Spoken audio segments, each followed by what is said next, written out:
North Korea is known to be one of the most secretive countries on Earth. It has come to be known as an intelligence black hole by National Geographic. We do know North Korea is about the size of Mississippi. It has 23 million people, a showcase capital named Pyongyang, and is known to be ruled by dictators since the beginning of North Korea's creation and before North Korea was created. The split of Korea has affected the U.S. over the past 60 years in many ways. Those ways include national safety, threatened missile attacks, threatened nuclear weapon attacks, and during the Cold War, the fear of the spread of communism from North Korea to other locations. From starting in the early 20th century, the world has already been affected by Korea. From 1910 to 1945, the Japanese had turned Korea into a colony to supply Japan with food.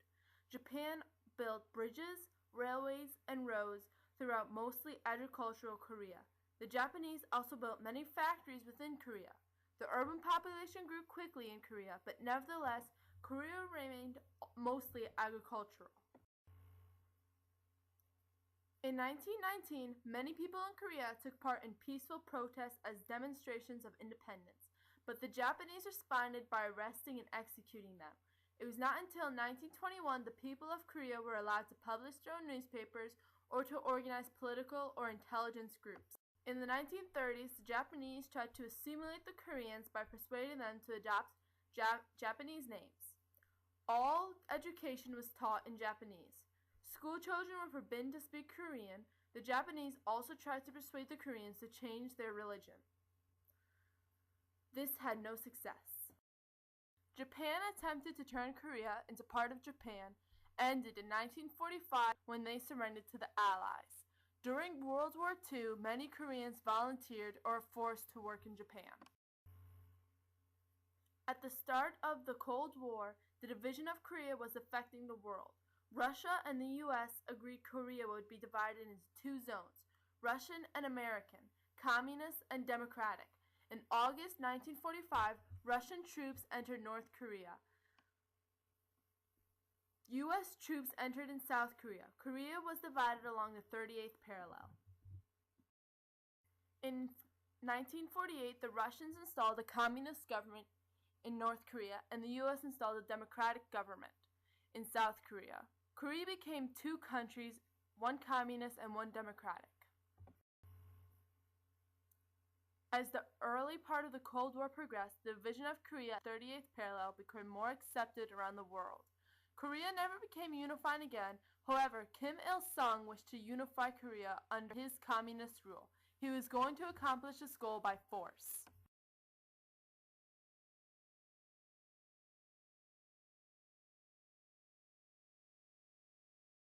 The North Korean army invaded South Korea on June 25, 1950. The North Korean army quickly went south and captured Seoul, the capital of South Korea. The UN Security Council invited members to help the South. U.S. troops arrived to South Korea on June 30th. Then, on September 14th, British troops arrived in Korea to reinforce them. Once again, Western governments were pulled into the division between North and South Korea. On September 15th, more U.S. troops landed in Incheon, 150 miles north of Busan. The soldiers who were located in Busan broke out and pushed north and connected with the troops located in Incheon on September 26th. On this same day, Allied troops liberated Seoul, and United Nations troops then pushed the communists back over the 38th parallel.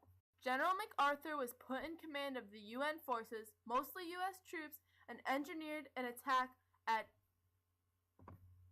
Incheon, cutting off and capturing about 100,000 North Korean troops. The U.S. then pushed northward, crossing the 38th parallel, and occupied virtually the whole peninsula of Korea by November 24th. MacArthur believed the Chinese would not intervene in Korea, but they did. Once again, a budding superpower was pulled into an impact by the division of the Korean peninsula.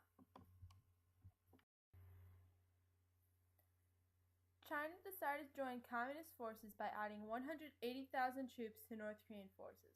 This led to a counterattack that drove the Allies back south. By the end of the 1950s, the Allies were back at the 38th parallel. The war ended in a stalemate on July 27, 1953. The war was not ended, but a ceasefire was signed between South Korea and North Korea. Once the war was put to a ceasefire, the 38th parallel still remained as strong as it did when the war started between the two countries. During World War II, the United States adopted a policy called NSC 48-2. It is also known as the policy of containment.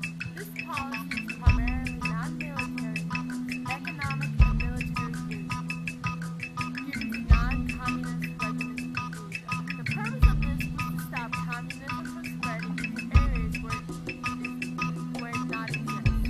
Under President Truman's orders, U.S. Marines were stationed in Korea cleaning water as part of a Cold War strategy of displaying force as an attempt to prevent the spread of communism. The Cold War was essentially a conflict between democratic and communist nations that fell short of military action.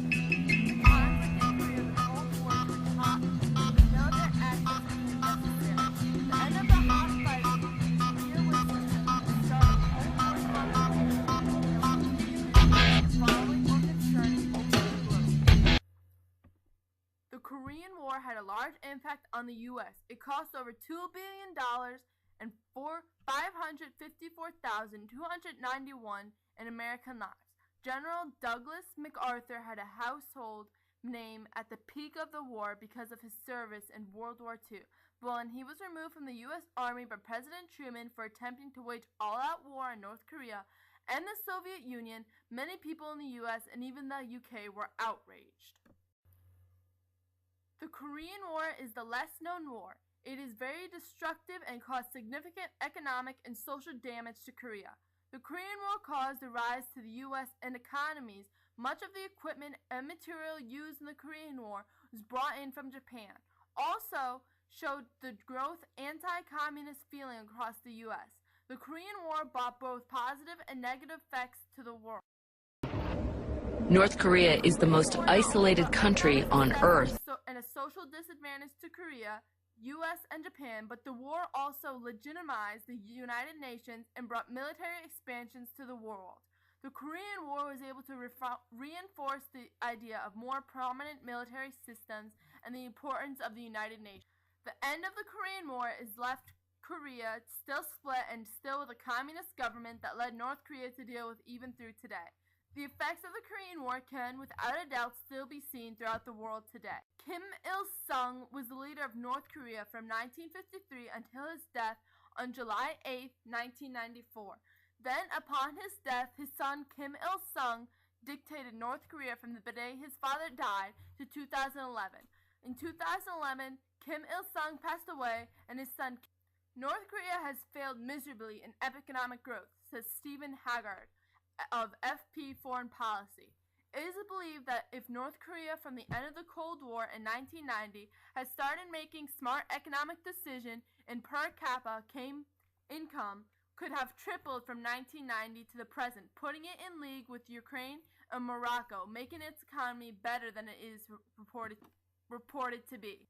North Korea's relationship with its neighbors is virtually non-existent due to past history. North Korea's persistence on nuclear bonds, and most importantly, its isolations. People do not wish to ally with North Korea due to its unpredictable government. Through 1972 and 1983, the staff of an army hospital in the Korean War finds that laughter is the best way to deal with their situation. The Steel Helmet in 1953 about a ragtag group of American stragglers battles against superior communist troops in an abandoned Buddhist temple during the Korean War. Also, Battle Heim in 1957 about a remorseful bomber pilot turned minister rejoins for the Korean War. These are just a few of the many movies, books, and music that were created as a result of the Korean War. Kim Jong-un is the new dictator of North Korea and has led this country from 2011 till now. Even today, the Korean economy remains isolated from the rest of the world. Information about its economy is selective. Even when Kim Il-sung was leader of North Korea, the U.S. faced threats of North Korea creating atomic bombs. In June 1994, President Jimmy Carter persuaded Kim Il-sung to freeze his nuclear development program. Once again, Kim Il-sung and the Clinton administration agreed in 1994. North Korea agreed to freeze and eventually dismantle North Korea's nuclear weapons program. In exchange, the United States would provide assistance supplying fuel and oil and other economic aid. Now, as recently as January 26, 2013, North Korea leader Kim Jong-un convinced top security and foreign affairs officials and ordered them to take substantial and high-profile important state measures. State media said Sunday, indicating that he plans to push forward with a threat to explode a nuclear device in defiance of the United Nations, says Associated Press from